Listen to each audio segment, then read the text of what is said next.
Hello everyone, I'm Anisha. Welcome to Upward Study.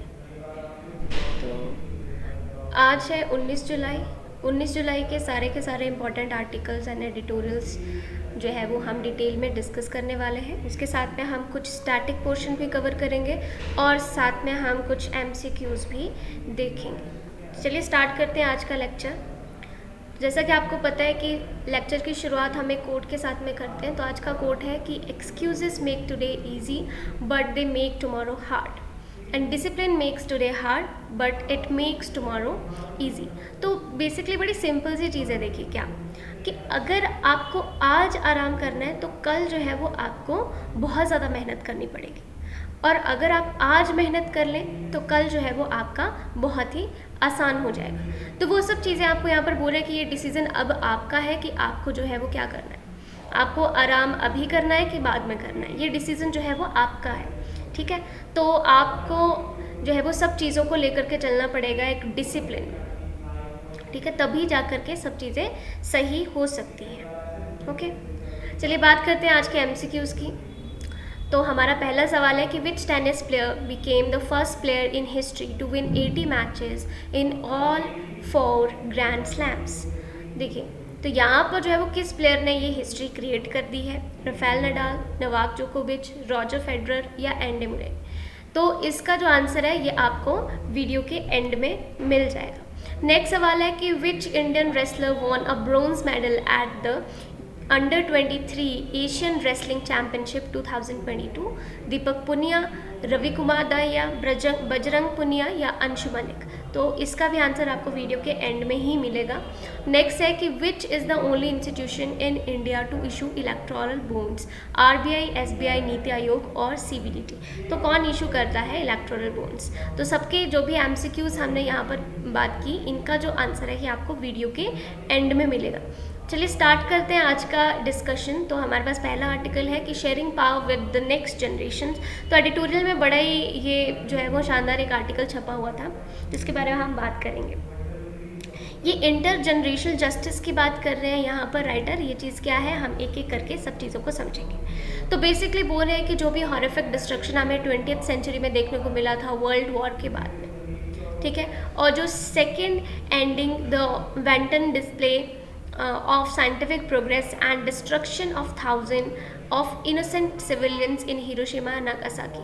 तो वो जो हमें देखने को मिला, तो उसके बाद में जो जो जो विक्टर्स हैं वो कभी रुके नहीं। ठीक है, तो यानी कि यहाँ पर अगर आप एक चीज़ देखें कि इन्होंने क्या किया, इन्होंने जो है वो जो प्लोरिफिकेशन ऑफ वेपन्स और मास डिस्ट्रक्शन वगैरह ये रीबिल्ड और स्टार्ट कर दिया इन्होंने इकोनॉमीज बनाना। पहले खुद ही डिस्ट्रक्शन किया और उसके बाद में इकोनॉमीज को बिल्ड करना शुरू किया। अब ग्लोबल पीस को मेंटेन करने की ये बात करने लगे। ठीक है, तो इसमें हम देखते हैं कि जैसे यूनाइटेड नेशन है, इसका हेडक्वार्टर कहाँ है आपको देखने को मिलता है, न्यूयॉर्क में देखने को मिलता है। इसकी क्रिएशन हुई थी आपकी जो है, उसके बाद में आप बात करते हैं ब्रेटन वर्ल्ड इंस्टीट्यूशन, जो आप मेरे वर्ल्ड बैंक है या IMF है, वॉशिंगटन DC में हमें देखने को मिलता है। तो ये इनमें जो भी पावर है यूनाइटेड नेशन की होगी, वर्ल्ड बैंक की हो गई, आपके IMF में हो गई, तो इसमें जो पावर है वो कहीं ना कहीं ये वर्ल्ड वॉर्स के जो हमारे पास में विक्टर्स हैं, जो जीतने वाले थे, उनके पास में ये पावर जो है वो कहीं ना कहीं रहती है। तो बोल रहे हैं कि यूनाइटेड नेशन की अगर हम बात करें यानी UNSC की, उसमें जो 5 मेंबर्स हमें देखने को मिलते हैं, ठीक है, वर्ल्ड बैंक में, IMF में और यूनाइटेड स्टेट्स, यूरोप हो गया आपका, वो हमें टॉप पर देखने को मिलते हैं। UNGA जो हम इसकी बात करते हैं, तो इन्होंने थ्योरेटिकली और डेमोक्रेटिकली सब चीज़ों को जो है वो अपने कंट्रोल में रखा हुआ है, काम कर रही है एक तरह से, है ना। तो वो मतलब हम उसको बात करते हैं कि थ्योरेटिकली डेमोक्रेटिक है, मतलब क्या रियलिटी में ये डेमोक्रेटिक है कि नहीं है, उसके बारे में आता है। अब बात करते हैं कि अगर हम बात कर रहे हैं, ये राइटर बोल रहे हैं कि ये तो थ्योरेटिकली ही सिर्फ डेमोक्रेटिक है, रियल पावर तो गन्स और मनी के पास में है, जो इन्होंने कंट्रोल कर रखे हैं। जो किसने कंट्रोल करके रखे, सिक्योरिटी काउंसिल ने कंट्रोल करके रखे हुए हैं, या वॉशिंगटन के जो भी जितने भी इंस्टीट्यूशंस हैं उन्होंने कंट्रोल करके रखे हुए हैं। बात करते हैं नाटो की, तो नाटो जो है वो पूरी तरह इसको जो है वो ग्लोबल पावर देता है, उसको सेंटर और ग्रेविटी ऑफ ग्लोबल पावर यहाँ पर राइटर बोल रहे हैं। तो ये चीज़ यहाँ पर हमारे पास निकल के आ रही है कि बोलने का मतलब है कि जो वर्ल्ड वॉर्स में जो जीते उन्हीं के पास में सारा कंट्रोल है, और वो सिर्फ बोलने को डेमोक्रेटिकली बातें करते हैं, बट रियलिटी में जो असली पावर उनके पास में है वो पैसे की, गन्स की, वॉर में जो यूज़ होने वाले हथियारों की, उनकी यहाँ पर पावर है मेन। तो फ्रेश कॉन्सेप्ट यहाँ पर क्या राइटर लेकर के आ रहे हैं, ये बोले कि ये जो आइडियोलॉजिकल वॉर चल रहा है डेमोक्रेसीज और डिक्टेटर्स के बीच में, यानी यूक्रेन और रशिया वॉर को यहाँ पर ये मेंशन कर रहे हैं। तो यहाँ पर जितने भी इंस्टीट्यूशन है ग्लोबल गवर्नेंस के, जिनको गारंटी देते थे कि हम पीस को प्रमोट करेंगे, वो कहीं ना कहीं फेल नहीं हो गए इस सब में, कि यूक्रेन और रशिया का वॉर तो ये रोक नहीं पाए। तो आइडियोलॉजिकली जो है वो ये सब बातें कर रहे हैं, तो वो सब निकल के आ रहा है। अब बोल रहे हैं कि यहाँ पर एक नया कंसेप्ट लेकर के आए, किसका, इंटर जनरेशनल जस्टिस का लेकर के आए। बोल रहे हैं कि ये क्या है, कि हमें ये देखना होगा कि हम जो है वो अपने बच्चों को या अपने ग्रैंड चिल्ड्रन को के लिए क्या छोड़ के जा रहे हैं। ठीक है, यानी कि ये पूछना कि उनसे ये चीज़ हमें पूछनी चाहिए कि वो किस प्रकार के वर्ल्ड में रहना चाहते हैं। तो जो ओल्डर जनरेशन है, राइटर यहाँ पर बोल रहे हैं, उनको क्या करना पड़ेगा, अपनी यंगर जनरेशन को सुनना होगा, उनको देखना पड़ेगा कि क्या चीज़ उनको चाहिए और क्या वो किस तरह से सोचते हैं। तो यंगर पीपल को ये नहीं करना है कि वो सिर्फ फॉलो करें अपने एल्डर्स को, क्योंकि हमारे जो एल्डर्स हैं, जो बड़े लोग हैं, वो कहीं ना कहीं फेल हो गए हैं पीस को बनाने में। अगर वो उन्हीं को फॉलो करते रहे तो वो भी सेम वही चीज़ें करेंगे। तो वो सब चीज़ें यहाँ पर राइटर बोल रहे हैं कि जो एल्डर्स हैं उनको सिर्फ लिसन करना ही काफ़ी नहीं, सिर्फ सुनना काफ़ी नहीं है अपने यंगर्स को, बट उनको जो है वो यहाँ पर और भी चीज़ों को लेकर चलना। और जो यंगर्स है वो सिर्फ जो है वो सोल्यूशन को नहीं छोड़ सकते हैं, जो ओल्डर जनरेशन है उनके लिए छोड़े, उन्हीं सोल्यूशन पर नहीं चल सकते हैं, क्योंकि ओल्डर जनरेशन तो खुद ही फेल हो गई मिजरेबली पीस को मेंटेन करने में, सब चीज़ों को देखने में। तो ये चीज़ यहाँ पर राइटर जो है वो बोल रहे हैं। अब बोल रहे हैं कि time is running out, means अगर हम बात करें कि आज की मॉडर्न अप्रोच क्या है, हम स्टेम पर चलते हैं। STEM means science, tech, engineering and maths. ठीक है, तो हम इसके ऊपर बेस पर एजुकेशन जो है वो लेते हैं। ठीक है, इसका मतलब है कि हम रिसोर्सेज को एक्सट्रैक्ट करें प्लैनेट से और नए रिसोर्सेज बनाएं जो ह्यूमन के लिए बेनिफिशियल हो। और फिर जब ये नए रिसोर्सेज जो है वो डैमेज कर दें प्लैनेट को, जितना भी डैमेज करें, तो फिर हम उस डैमेज को सुधारने के लिए दोबारा से ऐसे टूल्स बनाएं। ठीक है, तो मतलब हर चीज़ में ये विशियस सर्कल है जो कि चलता रहता है। टेक्नोलॉजी और साइंस एंड टेक का ये पूरा का पूरा सर्कल है। पहले हम चीज़ों को डिस्ट्रॉय करने के लिए चीज़ें बनाते हैं और फिर हम उस डैमेज को ठीक करने के लिए चीज़ें बनाते हैं। तो वो यहाँ पर राइटर ने यहाँ पर चीज़ें बताई हैं। जैसे हम बात करते हैं कि क्लाइमेट की, कि क्लाइमेट अभी वार्म होता जा रहा है। ठीक है, तो वो सब चीज़ों के बाद बात करते हैं। अब न्यू थ्योरी ऑफ चेंज क्या है, कि हमारे पास जो है वो जो प्रेवलेंट थ्योरी है, दोनों की बात करें, outside in and top down की अगर हम बात करें, पूरे के साइंटिफिक एक्सपर्ट यहाँ पर ट्राई करते हैं जो भी ऑब्जेक्टिव है उसको बताने का कि किस तरह से हमें आगे चीज़ों को लेकर के चलना है। बोल रहे हैं कि बिल्कुल एक इंजीनियर की तरह आप रहिए, कि इंजीनियर क्या करते हैं, वो लेवर्स को देखते हैं। ठीक है, और सिस्टम के अंदर ही and can pull to improve efficiency and increase outputs, कि वो यहाँ पर क्या करते हैं, उनकी एफिशिएंसी को इंक्रीज करते हैं ताकि आउटपुट को इंक्रीज किया जा सके।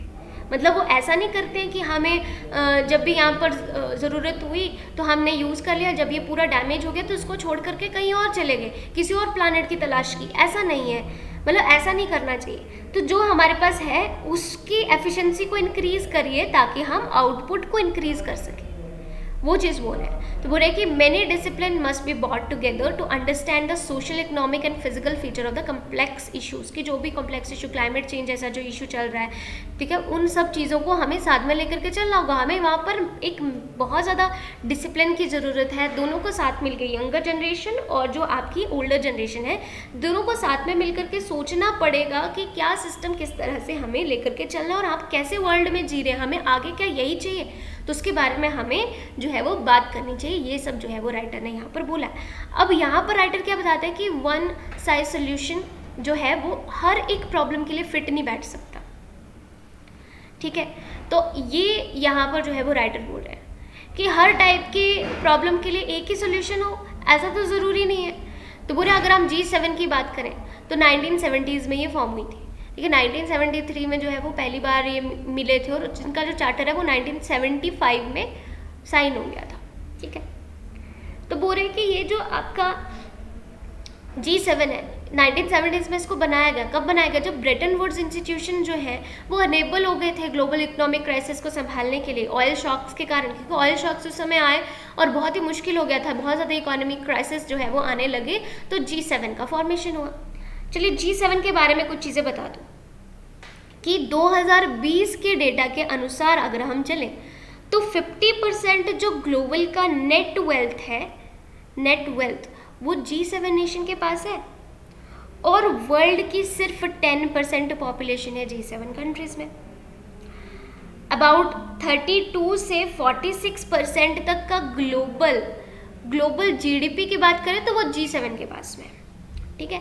अच्छा, G7 के बारे में अगर हम बात कर ही रहे हैं तो G7 के बारे में मैं आपको बताती हूँ कौन कौन से नेशन है। तो G7 में आपका एक तो आ गया Canada, Italy, UK, France, Japan, USA, ये तो 6 कंट्रीज आ गई, और इसके साथ में एक आपका आ गया यूरोपियन यूनियन। तो इसको मिलाकर के हम क्या बोल देते हैं? G7 बोल देते हैं, ठीक है। 2022 में इसकी प्रेसिडेंसी किसके पास में थी? तो जर्मनी के पास में थी, जिसमें जर्मनी ने इंडिया को भी बुलाया था। तो यहाँ पर बोल रहे हैं कि उस समय जो है वो G7 निकल के आया। यूनाइटेड स्टेट्स की बात करें और UK, France, Germany, Japan, Italy, ये जो है वो बनाते हैं G6। कनाडा ने बाद में इसको ज्वाइन किया था, कनाडा ने भी और यूरोपियन यूनियन में भी। और बोले कि रशिया वॉज इन्वाइटेड लेटर, कब? G8 जो है वो यहाँ पर बन गया, और पर सोवियत यूनियन कोलैप्स हो गया था, तब इसको इनवाइट कर लिया, बट उसके बाद में इसको रिमूव भी बड़ी जल्दी कर दिया, क्योंकि भाई क्रीमिया जो है वो इन्होंने हथिया लिया 2014 में, तो रशिया को रिमूव कर दिया। चाइना को देखें तो चाइना अभी जो है वो सेकंड लार्जेस्ट इकोनॉमी है वर्ल्ड की, उसको कभी भी इसमें इंक्लूड ही नहीं किया गया। तो G7 को कहीं ना कहीं अधूरा बता रहे हैं, बोल रहे हैं कि नहीं, हमने कभी भी जो है वो चाइना को इंक्लूड नहीं किया second largest economy of the world. G7 जो है उसको एक्सपैंड किया गया, बाद में G20 बनाया गया, और G20 अलग ग्रुप बन गया 1990 में। 90 में नहीं बना है, 90s लिखा हुआ, मतलब G20 जो है इसके बारे में अगर मैं आपको बताऊं तो ये सितंबर 1999 में बना था, ठीक है। तो इसमें चाइना, रशिया, इंडिया, इंडोनेशिया, ये लार्ज इकोनॉमीज इसमें है, ये इसका पार्ट है। इसकी G20 की बात करूं अगर, तो G20 में ना आपका जो है वो 85% ग्लोबल जीडीपी आता है, और 75% जो है वो इंटरनेशनल ट्रेड आता है, ठीक है। अच्छा, बात चली रही है, यहाँ पर बोल रहे हैं कि G20 जो है इसको क्रैक किया गया because G7 wants to throw Russia out, उसको बाहर निकालना चाहता था। तो इंडिया जो है वो G20 को चेयर करेगा, आपको सबको पता ही है, ये चीज़ भी है ना, G20 को चेयर करेगा। एंड अभी जो है वो कौन कर रहा है? तो अभी इस समय बाली, यानी बाली में G20 की मीटिंग हुई, आपको सबको पता है इसके बारे में, यानी इंडोनेशिया में। इसके बारे में हमने कल एक आर्टिकल भी डिस्कस किया था, ठीक है। तो वो सब निकल गया। अब बोला कि less than 10% of world citizen and less than 6% of world children below 10 years are in G7। G7 में सिर्फ 10% तो पॉपुलेशन आती है टोटल, और इसमें 6% से भी कम जो है वो हमें बच्चे देखने को मिलते हैं। तो यहाँ पर बहुत बड़ा एक शिफ्ट देखने को मिल रहा है इकोनॉमी में, from older person to youth में। तो ग्लोबली यहाँ पर राइटर बोल रहे हैं कि it must shift from older so called advance countries to younger emerging economies, की यंगर इमर्जिंग इकोनॉमीज में हमें इसे कन्वर्ट करना होगा। तो G7 और जो सिक्योरिटी काउंसिल है उनको इनवाइट करना चाहिए बाकियों को भी, कि वो ग्लोबल प्रॉब्लम्स पर आएँ और सोल्यूशन दें। उनके बारे में बात करें तो बोला कि power must shift towards younger generation and emerging economies, all generations and countries must work together, कि सबको जो है वो इकट्ठा मिलकर के काम करना चाहिए।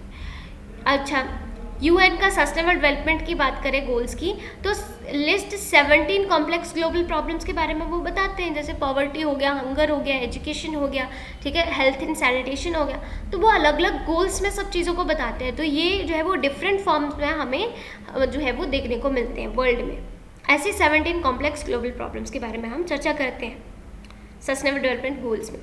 बोले कि सर्टेनली अगर हम बात करें ऑर्गेनाइजेशंस की, जो ये ऐसी ऑर्गेनाइजेशन है वो इस प्रॉब्लम को सॉल्व नहीं कर सकती, तो लोकल सिस्टम सोल्यूशन या cooperatively implemented within their economies by old and young person together, यही यहाँ पर इन सब प्रॉब्लम्स को सॉल्व कर सकती है, ठीक है, ऐसे अदरवाइज होगा नहीं। तो वो सब यहाँ पर इसके बारे में ये आर्टिकल था जिसके बारे में हमने डिटेल में चर्चा की। ठीक है, अभी हमने यहाँ पर अगर बात करी ली थी G20 एंड G7 की, तो यहाँ पर मैं आपको कुछ और भी ऑर्गेनाइजेशन के बारे में बता देती हूँ। जैसे ब्रिक्स है, ब्रिक्स की फॉर्मेशन हुई थी 2009 में। OECD की कब हुई? OECD की हुई 1961 में। G4 है इसके अलावा, है G4 ग्रुप, 2005 में इसकी फॉर्मेशन हुई। इसके बारे में थोड़ा सा बता देते, इसके मेंबर कौन है?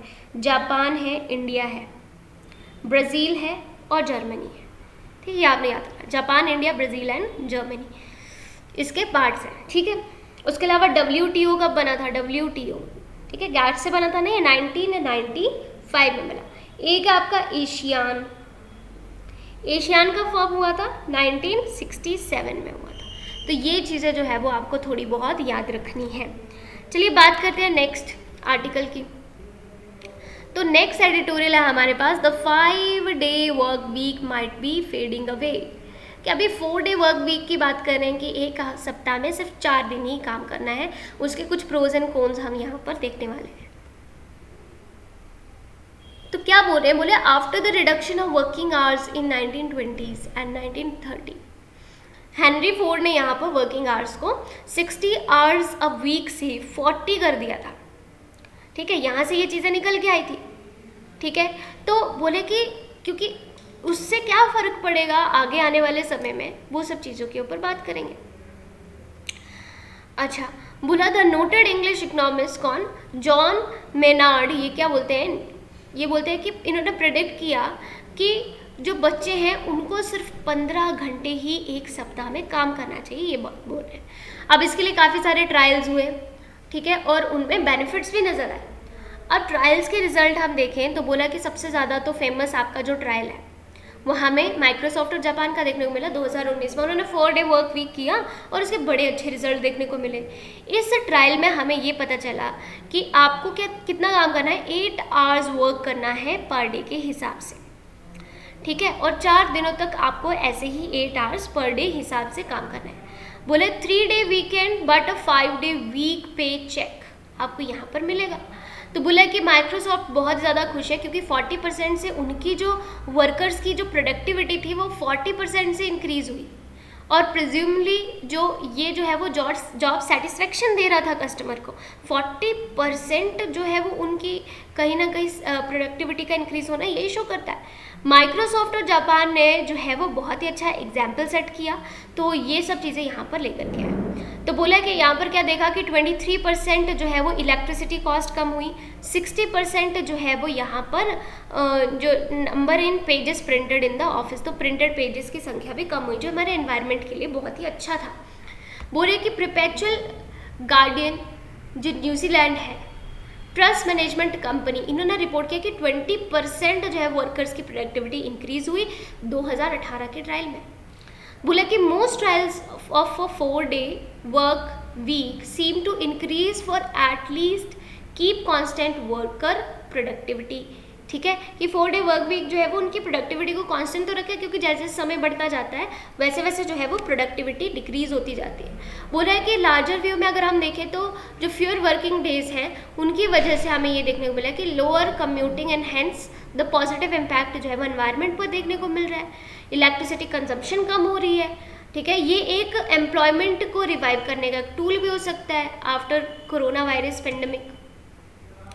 ये एक वेलकम स्टेप है जेंडर इक्वालिटी के तहत भी। ये वुमेन को बहुत ज़्यादा फ़ायदा पहुंचाएगा क्योंकि वो अपने करियर को भी यहाँ पर आगे बढ़ पाएंगी और अपनी फैमिली को भी पूरा ध्यान रख पाएंगे, उनका मतलब सब चीज़ें कर पाएंगी। बोला कि 2-day weekend was not often enough for women, उनके लिए नहीं था ये कि वीकेंड सिर्फ 2 दिन का हो। स्पेशली मदर जो है या फिर जिनके बच्चे जो बहुत ही छोटे हैं, तो वो जो है वो ना तो खुद की केयर पर कर पाती है अच्छे से, ना बच्चों की कर पाती है बिकॉज ऑफ ऑफिस वर्क। तो उसके बारे में यहाँ पर बोल रहे हैं, बोला जो 4-day वर्क जो है वर्क वीक जो है वहाँ पर जो है वो सब जेंडर्स के लिए अच्छा है, इक्वल पे इंश्योर कर रहा है, इक्वल के लिए, सबके लिए। तो बोला with enough work life balance in a 4-day work week women would be able to focus more on work. ये ज़्यादा अच्छे से फोकस कर पाती है, अपने करियर प्रोस्पेक्ट्स को ज़्यादा अच्छे से देख पाती है एक वुमेन जो है, वो सब चीज़ें बोले। पर ये हमेशा जो है वो ऐसा ही रहे, ऐसा हो तो नहीं सकता। बोला the service sector has challenges. क्या चैलेंजेस है? बोला implementing a 4 day work week specially for small firms की। स्मॉल फर्म्स के लिए जो है वो ज़्यादा प्रॉब्लम्स आती है, क्योंकि आप देखिए यहाँ पर जो है वो बात कर रहे हैं जैसे बोले कि एक बार्बर है, वो बार्बर 4 दिन में जो है वो उतने बाल नहीं काट सकता जितना वो 5 दिन में काटेगा या 6 दिन में काटेगा, वो उतना नहीं कर सकता। ठीक है, तो वो चीज़ यहाँ पर बोल रहे हैं। अब बोल रहे कि दिस लिमिटेड एप्लीकेबिलिटी हमें और क्या देखने को मिलती है? स्कूल्स में या हॉस्पिटल्स में देखने को मिलती है। ठीक है, जैसे ये भी बोलते हैं कि नहीं, एक जो म्यूजिशियन है वो 4 दिन में उतने कंसर्ट नहीं कर सकता जितना वो 5 दिन में करेगा, वो तो हो नहीं सकता, है ना। तो इसके कुछ कॉन्स भी यहाँ पर बताए जा रहे हैं, प्रोज हमने देख लिए। अब बोल रहे हैं कि नहीं, ये जो है फर्म्स जो है उनमें कुछ इश्यूज और भी आते हैं कि लेस टाइम में उनको बड़े टास्क कंप्लीट करने होते हैं, बहुत पूरा का पूरा काम करना होता है। तो जो कस्टमर का या कस्टमर रिलेशंस या उनके जो इश्यूज है वो भी यहाँ पर उनको देखने पड़ेंगे।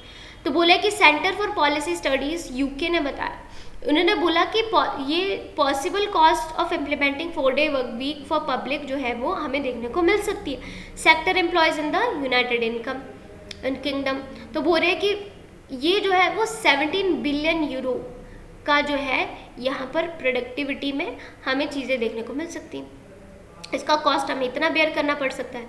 Employees in the firms that would not decrease work hours in a 4 day work week would have work 2 hours in working days। कि बहुत ज़्यादा काम करना पड़ेगा, बहुत ज़्यादा स्ट्रेस को इंक्रीज कर देगा, उसमें सेटिस्फेक्शन को जो है वो कहीं ना कहीं वो देगा। कंज्यूमर सेटिस्फेक्शन, जो कंज्यूमर एम्प्लॉय सेटिस्फेक्शन है वो कम हो जाएगी थोड़े टाइम के बाद। क्यों? क्योंकि आप जहाँ पर जो है वो 8 घंटे काम कर रहे थे, अब आपको 10 या 12 घंटे दिन में काम करना पड़ेगा। अब बोला कि implementation of 4 day work week जो है वो एम्प्लॉयज़ को एम्प्लॉयज़ के हॉलीडे एंटाइटलमेंट्स को भी इम्पैक्ट में डालेगा। जैसे कि कौन हॉलीडे देगा? अगर आप 4 डे वर्क वीक कर देंगे तो आप हॉलीडे लेना भी चाहेंगे, मंडे को लेना चाहेंगे तो कहाँ मिल पाएगा? ठीक है, तो वो चीज़ आपको देगी। बोले इंडिया का क्या सिनेरियो, अगर इंडिया के पॉइंट ऑफ व्यू से हम यहाँ पर देखें तो यहाँ पर हमें देखने को मिलता है कि 1013 एम्प्लॉयर्स जो है 60% इनको जो सर्वे किया, बोला 60% प्रेफर्ड 4 डे वर्क वीक, इनमें 60% बोलते हैं कि 4 डे वर्क वीक ही होना चाहिए। Recognising the growing trend of central government is set to roll out the new labour codes, कि नए लेबर कोड्स की वजह से निकल के आया जो फ्लेक्सिबल 4 डे वर्क वीक की बात करते हैं। बट इसकी वजह से क्या हुआ, जो कि 40 घंटे आपको हफ्ते में काम करना था, आपका काम 48 आवर्स हो गया, मतलब आपको 12 घंटे दिन का काम करना पड़ा।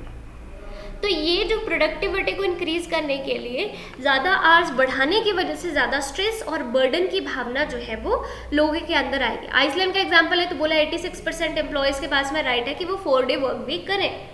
ठीक है, पर इन्होंने जो है वो कुछ एग्जेम्पशन के तहत इनको जो है वो अपनी कंट्री में इम्प्लीमेंट किया हुआ है। बोले अगर हमें इम्प्लीमेंट करना होगा 4 डे वर्क वीक को without reduction in the aggregate working hours such in India the most likely to fail in yielding, क्योंकि हम इसका कोई भी असर नहीं डाल पाएंगे, कोई ज़्यादा हमें एडवांटेज नहीं होगा इसका। बोले ये जो ड्राफ्ट कोड है to forget Parkinson's law says work expand as so fill the time available for its competition and it should be guiding principle of designing in India's new labor codes, कि वहाँ पर ये guiding principle की तरह इसको use करना चाहिए कि burden जो है वो यहाँ पर बढ़ जाता है। नेक्स्ट बोल रहा है कि कार्ड बिफोर द हॉर्स, काफ़ी इंपॉर्टेंट आर्टिकल है। आपको पता है कि बेल एक्ट कितना ज़्यादा इम्पॉर्टेंट हो गया है अभी, क्योंकि वो आपका सुप्रीम कोर्ट ने पहले बोल दिया था कि नहीं बेल दे दो, जो है यूपी पुलिस को बोला था, पर ऐसा हुआ नहीं।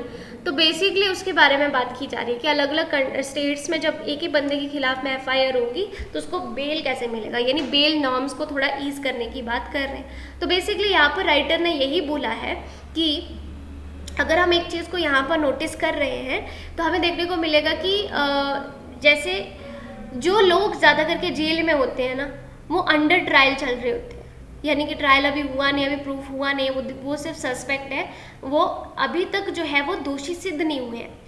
तो बोले कि उस टाइम पर बहुत ही लंबे समय तक आपको उनको जेल में रखने पड़ता है, जिसमें जेल जो है वो ओवर क्राउडेड हो रही है। इस ओवर क्राउड होने की वजह से जो है वो बहुत सी परेशानियाँ देखने को मिलती हैं। मान लो एक इनोसेंट पर्सन है और वो जेल में है, अब उसको 4-5 साल जो है वो आपने ऐसे ही जेल में रखा है या फिर उसको 10-12 साल तक जेल में रख दिया। अब वो जेल के बाहर आया और वो बिल्कुल ही क्रिमिनल माइंड का हो चुका है, तो वो सब चीज़ें भी देखने को मिलती है। साइकोलॉजिकली इम्पैक्ट भी डालता है, यानी ब्रेन नॉलेज को थोड़ा ईज करने की बात यहाँ पर कर रहे हैं। इसी तरह से सुप्रीम कोर्ट में एक केस निकल के आया, सत्येंद्र कुमार अंतिल वर्सेस सीबीआई, तो इसमें बोला कि जो एक्सपैंड करना पड़ेगा हमें स्कोप को to grant early bail to those arrested without significant cause, कि उनको कोई कॉज नहीं है, उन्होंने कोई उतना ज़्यादा जो है वो हीनियस क्राइम भी नहीं किया, पर फिर भी उनको जेल में डाला गया, तो उनके बारे में हमें थोड़ा सा सोचना पड़ेगा। यहाँ पर बहुत से हर्डल्स आएंगे, ठीक है, उसके बारे में यहाँ पर फुल बात जो है वो की जा रही है, ठीक है, कि यहाँ पर जो है वो पर्सन जो है वो रिपीटेडली कहीं वही क्राइम ना करे, उसको जेल में डालने के बाद उसके माइंड पर क्या इम्पैक्ट पड़ रहा है, वो सब चीज़ों को बताएंगे। नेक्स्ट हमारे पास आर्टिकल है, बोले India's climate imperative For public pressure to drive climate action, we need to consider climate catastrophe at largely man-made, की man-made ही है, ये हमें पहले रियलाइज़ तो करना होगा, तभी बाकी चीज़ें हो सकती हैं। अब बोले कि द हीट वेव जो है वो बहुत ही ज़्यादा देखने को मिलती है, आपको राजस्थान में, यूपी में देखने को मिलती है, गुजरात में, न्यू दिल्ली में देखने को मिलती है। टोरेंशियल डाउनपोर्स की अगर आप बात करें साउथ इंडिया में, तो 2021 में एंड सुपर साइक्लोन एम्फेब जो है वो यहाँ पर आया, तो इसकी वजह से हमें देखने को मिला कि वेस्ट बंगाल और उड़ीसा वाले एरिया में भी हमें ये चीज़ें देखने को मिल रही है, क्लाइमेट चेंज का इम्पैक्ट हो रहा है। और ये क्लाइमेट चेंज ऐसे नहीं नेचुरल नहीं है, ये मैन मेड है, ये एंथ्रोपोजेनिक है, ठीक है, ये मैन मेड है, तो उसके बारे में बोल रहे हैं कि still attributes these catastrophes to the wrath of mother nature rather than anthropogenic global warming, कि यहाँ पर जो है वो अभी भी इसको हम कैसे मानते हैं कि ये जो कैटास्ट्रॉफ है ये हमें मदर नेचर की रात है, मतलब ये एंथ्रोपोजेनिक नहीं है, हम ये चीज़ मानते हैं, जबकि ये एंथ्रोपोजेनिक है। जो टेम्परेचर आपको इंडियन ओशन के ऊपर देखने को मिलेगा वो 1 डिग्री सेल्सियस से 1950s के दौरान में बढ़ चुका है, यानी 1950 से अगर हम कंपेयर करें तो 1 डिग्री सेल्सियस तक ये टेम्परेचर बढ़ गया है। अब एक्सट्रीम वेदर इवेंट्स इसकी वजह से होने लग रहे हैं, तो वर्स हिट जो है वो यहाँ पर इरिगेशन में माइग्रेशन में हमें देखने को मिलता है। हीट वेव्स जो है वो इंडिया में आ रही हैं, वो सब चीज़ें हमें देखने को मिली। बोले labour loses from rising heat by one estimate reach about 1.6 lakh crore annually, कि 1.6 लाख करोड़ लोग जो है वो एक साल में मर जाते हैं, ठीक है, तो ये हमें देखने को मिल रहा है यहाँ पर। ठीक बोल रहे हैं कि अभी जो है इसके बारे में बात कर रहे हैं, क्लाइमेट रेजिलियंस के बारे में बात कर रहे हैं, तो बोले कि एक्सट्रीम जो हीट वेव्स है उसकी वजह से हमें इंडिया में बहुत सारी चीज़ें देखने को मिल रही हैं, ठीक है, तो बोल रहा है कि एग्रीकल्चर जो है वो यहाँ पर सबसे ज़्यादा वाटर इंटेंसिव है ना, तो वहाँ पर बहुत ज़्यादा इम्पैक्ट हमें देखने को मिल सकता है। तो बोला है कि does not well in heat wave prone areas, वहाँ पर ये हो नहीं पाती है अच्छे से। तो बोल रहा है कि जो सोल्यूशन है वो प्रमोट है कि एग्रीकल्चर प्रैक्टिसेस को हम कैसे प्रमोट करें कि which are not water intensive and support afforestation that a salutary effect on the warming, ठीक है, तो हमें ये सब चीज़ें जो है वो सोचनी पड़ेगी। एग्जाम्पल दे रहे हैं कि हमें ड्रिप इरिगेशन जो है वो यूज़ करना पड़ेगा, कि ड्रॉप से एक एक ड्रॉप करके पानी यूज़ हो, इतनी पानी वेस्ट नहीं हो।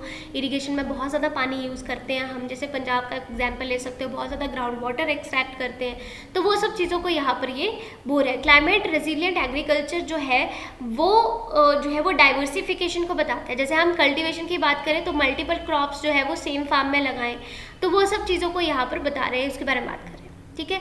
तो केरला पे कुछ जो फ्लड है वो रेजिलियंट है, हाउसेस तक आते हैं, या फिर तो उसकी वजह से बोला कि आप घर कैसे बनाइए, पिलर पर घर बनाइए, क्योंकि फ्लड्स आते हैं इसलिए आप पिलर के ऊपर घर बनाइए ताकि फ्लड्स जो है वो आपको हिट नहीं कर पाए आसानी से। तो वो सब चीज़ें जो है वो इस तरह के सोल्यूशन जो है वो इसके ऊपर लाए जा रहे हैं। अब बुरे के रेस्टिंग रनवे क्लाइमेट चेंज की हम जो है वो क्या कर रहे हैं, बुरा adaptation alone will not slow climate damages if the warming of the sea level temperature is not confronted, कि अगर हम जो है वो उनको वार्मिंग को नहीं रोक पाए तो हम क्लाइमेट चेंज को भी नहीं रोक पाएंगे, और ये टोटली एंथ्रोपोजेनिक है, हमने खुद ये कंडीशन जो है वो अपने लिए बनाई हुई है, ठीक है।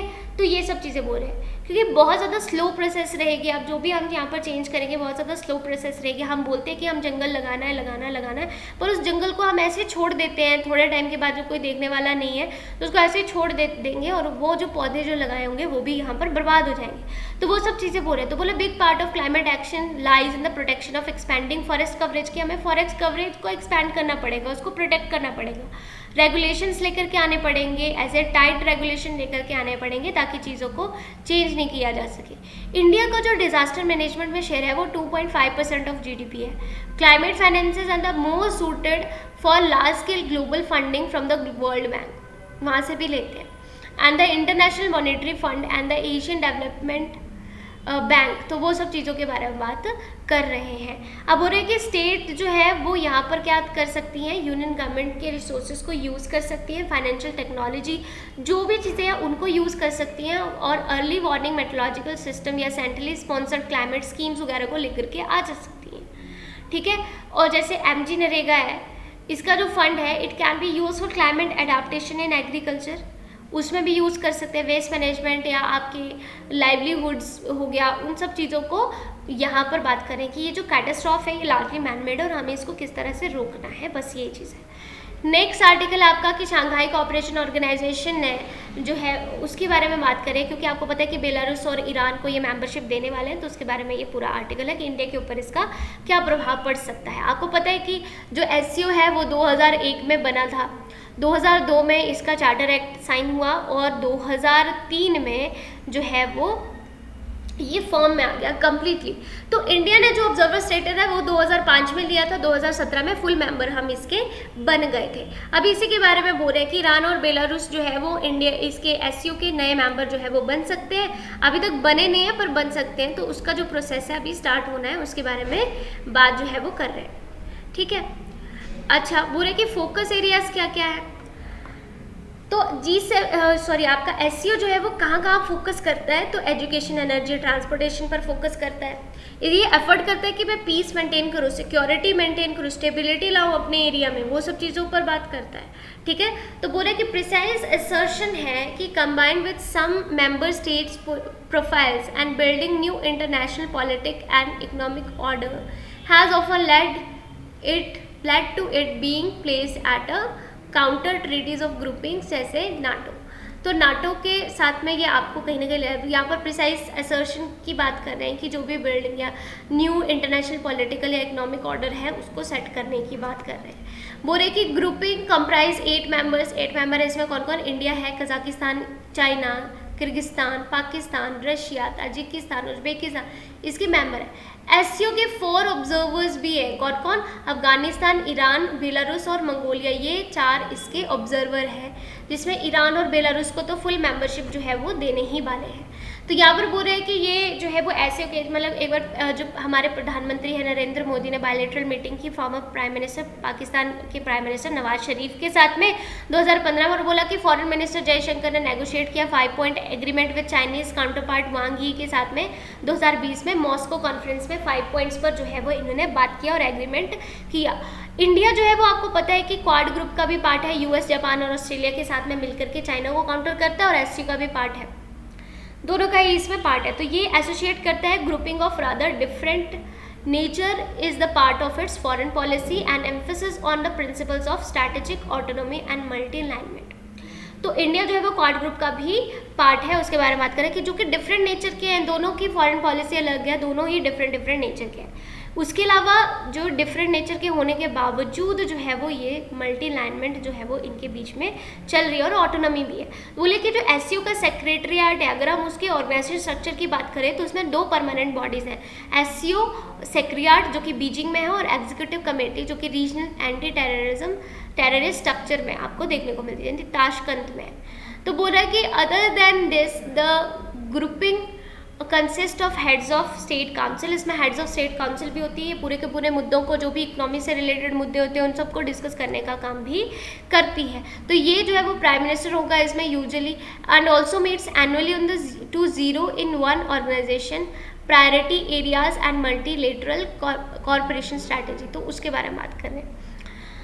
अब हो रहा है कि ये प्रयास किसकी तरफ करता है कि जो भी इकोनॉमिक कॉर्पोरेशन इशू आ रहे हैं उनको सॉल्व करने का ट्राई करता है। And the foreign minister council consider issue pertaining day to day activities उनको देखते हैं और charting HSC meeting in the constitution and international problems with the organisation of SCO on behalf of the SCO। अब हो रहा है कि जो कंट्रीज आपकी वेस्ट में उनको क्या देखने को मिल रहा है, तो जो आपका काउंसिल ऑन फॉरेन रिलेशन है, CFR है, 2015 में इन्होंने नोट किया कि ये जो डिकेड है रैपिड इकोनॉमिक ग्रोथ का है, तो चाइना को उन्होंने प्रोपेल किया है कि वर्ल्ड स्टेज के ऊपर, and where Russia found itself based on the economic turmoil following the Crimean annexation 2014 और ejection from the G8 group. जब से वहाँ से निकाला गया और इसने क्रीमिया को एनेक्स किया, तब से अनसर्टेनिटी जो है वो उसके बादल रशिया के ऊपर छाए हुए हैं। ठीक है, तो इसके बारे में यहाँ पर ये बात करें तो बोले कि मोस्ट रिसेंटली जो रशिया का एक्शन है यूक्रेन के ऊपर, ठीक है, तो यहाँ पर बड़े सारे जो सैंक्शंस हैं वो लगाए गए। तो बड़ी सारी कंट्रीज़ ने जो है वो रशिया के ऊपर सैंक्शंस लगाए, तो दो हिस्सों में कहीं ना कहीं ये डिवाइड हो गया। ठीक है, वेस्ट की ओर से बहुत से सैंक्शंस लगे। अगर हम चाइना की बात करें तो could be refer to distant diplomacy जो है वो उन्होंने अपनाई। ठीक है, तो बोले कि जो सिक्योरिटी है एक कंट्री की, that should not be expense of another country, blaming West specifically referring to NATO for the entire episode. कि बोल रहे कि नहीं, एक कंट्री की जो भी चीज़ें चल रही है, उसकी सिक्योरिटी में जो भी चीज़ें चल रही है, वो किसी दूसरी कंट्री के एक्सपेंसेस को जो है वो इम्पैक्ट नहीं डालना चाहिए। ठीक है, तो ये चीज़ें जो है वो यहाँ पर बोल रहे हैं। तो जो ऑर्गेनाइजेशन है that spearheaded by both Russia and China does not find its support in the West, कि वेस्ट का उसको ये सपोर्ट नहीं। मोर ओवर जो प्रपोज इंडक्शन है ईरान का, और जो जर्नलिस्ट कमांडर अगर नाजिया फती की बात करें, उन्होंने राइट किया कि middle east institute stated in September 2021 that country might not see much short term benefit, ज़्यादा देखने को मिलेंगे नहीं। तो वो सब चीज़ों की बात करें तो it would signal closer ties with both China and Russia, कि दोनों के साथ में अच्छे रिलेशन हो गए। और ईरानियन लीडरशिप की अगर हम बात करें तो ये स्ट्रेस है लुक टू द ईस्ट की तरफ। ठीक है, बोला ये essentially only to resist its economic isolation, की उसकी इकोनॉमिक आइसोलेशन को रेजिस्ट करने के लिए वो इसको ज्वाइन करने की बात जो है वो कहीं ना कहीं कर रहे हैं। ठीक है, तो वो सब बातें यहाँ पर की जा रही हैं। बोल रहे हैं कि ये जो सेम प्रेमाइस है वो बेलारूस के लिए भी अप्लाई होते हैं। ठीक है, जो कि which lended support to Russia for its action in Ukraine, उसको ही सपोर्ट कर रहा है, तो वो भी एससीओ का पार्ट जो है वो बनेगा। ठीक है, तो वो सब चीज़ें आपकी यहाँ पर निकल के आती है। आपको पता है कि ईरान और यूएसए एंड इजराइल में क्या क्या चीज़ें, क्या सिनेरियो रहता है, तो उस वजह से भी, और ये जो है वो कहीं ना कहीं रशियन बैक्ड ही, मतलब रशिया को ही ज़्यादा करके देखेंगे।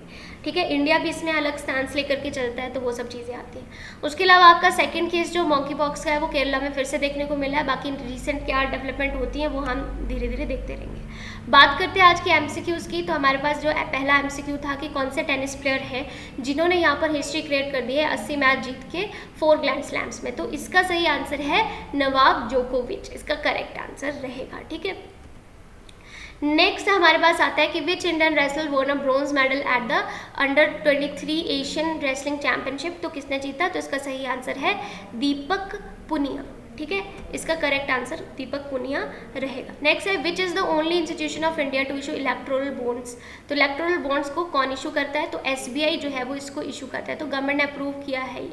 ठीक है, तो ये चीज़ें आपकी निकल के आती हैं। तो ये था आज का हमारा द हिंदू का डिस्कशन। उसके अलावा कमेंट बॉक्स में आप मुझे आंसर्स जरूर देते रहिए। कुछ गिने चुने बच्चे हैं जो मुझे कि आंसर देते हैं कमेंट बॉक्स में। ठीक है, तो आप जो है वो ट्राई कीजिए कि आप मुझे कमेंट बॉक्स में आंसर जरूर दीजिए। और अगर आपने अभी तक हमारा चैनल सब्सक्राइब नहीं किया है तो please do subscribe our channel. और उसके अलावा अगर आपको लेक्चर अच्छा लगता है तो आप इसको लाइक और शेयर कर सकते हैं। ठीक है, इससे क्या होता है कि हमारा भी मोटिवेशन बना रहता है, तो वो सब चीज़ें हैं, तो थोड़ा इसके चलते जो है वो ये सब चीज़ें रहती हैं। ठीक है।